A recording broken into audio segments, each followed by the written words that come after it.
প্রগতিশীল বাঙালিদের এই বছরের সরস্বতী পুজোটা কিন্তু অন্য এক মাত্রার ছিল। কেন অন্য এক মাত্রা? কারণ এইটা ছিল তাদের পঞ্চম বৎসরের পুজো। আর এই পঞ্চম বৎসরের পুজোটা যেন অন্য সব বছরের জাঁকজমককে হারিয়ে একদম পেছনে ফেলে দিয়ে একটা নতুন রেকর্ড তৈরি করেছে।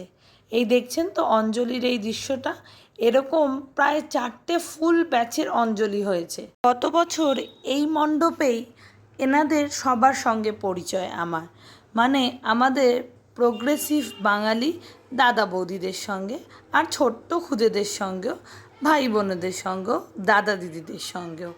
দেখতে পাচ্ছেন তো, সবাই মিলেমিশে পুজোর আনন্দ নেওয়ার যে চিত্রটা, সেটা কিন্তু কলকাতার বা বাঙালিয়ানার থেকে কোনো অংশে কম নয়।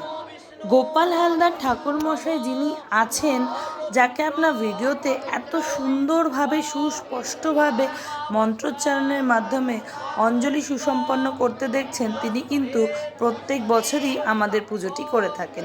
দিন আগেই কলকাতা থেকে উনি চলে এসেছিলেন যাতে প্রগতিশীল বাঙালিদের প্রোগ্রেসিভ মানুষজনরা ভালো করে অঞ্জলি দিতে পারে। আর সেই কারণেই হায়দ্রাবাদের বিভিন্ন প্রান্তর থেকে প্রায় 160 জনেরও বেশি মানুষ অঞ্জলি দিচ্ছেন। আর এই দেখুন, ছোট্ট ঈশিতা চৌধুরীর হাতে খড়ি চলছিল এখানে। অন্যদিকে প্রগতিশীল বাঙালিদের একজন অন্যতম পুরনো সদস্য সৃজনশীলদার নেতৃত্বে আমাদের প্রেসিডেন্ট সঙ্গীত দা আর অভিষেক দা, অরিজিৎ দা, অনির্বাণ দা এবং অন্যান্য সমস্ত দাদারা, সেক্রেটারি অমৃত দা থেকে শুরু করে আরও অনেক ইম্পর্টেন্ট সদস্যরা ছিলেন, যাদের নাম হয়তো এই মুহূর্তে এই ছোট্ট ভিডিওতে নেওয়া পসিবল না। একে অন্যের কাঁধে কাঁধ মিলিয়ে সমস্ত সদস্যরাই কিন্তু রান্নার শুরু থেকে শুরু করে ভোগ বিতরণ, একদম শেষ মানুষটা খাওয়া পর্যন্ত ভীষণ যত্ন সহকারে পুজো প্রাঙ্গণে আসা দর্শনার্থীদের যত্ন সহকারে খাওয়ার সুবন্দোবস্ত যাকে বলতে হয়, তারা কিন্তু সেই কাজে একটুও ফাঁকি দেননি। আর তারপরেই ছিল ছোটদের জন্য আঁকা প্রতিযোগিতা, যে যেমন খুশি আঁকো, কিন্তু তারা যেন এই বিশেষ দিনটাকে খুব সুন্দরভাবে আনন্দ সহকারে উদযাপন করতে পারে। হায়দ্রাবাদের বিভিন্ন প্রান্ত থেকে আসা বাঙালিদের ভিড়ে এই বছর পুজোর যেন একটা বিরাট হিট ছিল।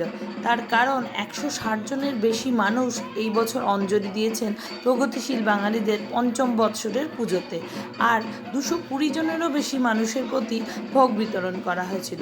তা নেহাত কম কথা নয়। কলকাতার এক একটা সরস্বতী পুজোতেও কিন্তু এই নাম্বার সচরাচর দেখা যায় না। এই হোক, সকাল থেকে এত উৎসাহ, এত আনন্দ, এত উন্মাদনার পরেই বিদায়বেলাটা কিন্তু এসেই পড়ল। আমার কিন্তু সবসময় মনে হয় বিদায়টা কখনোই কিন্তু মনোরম নয়।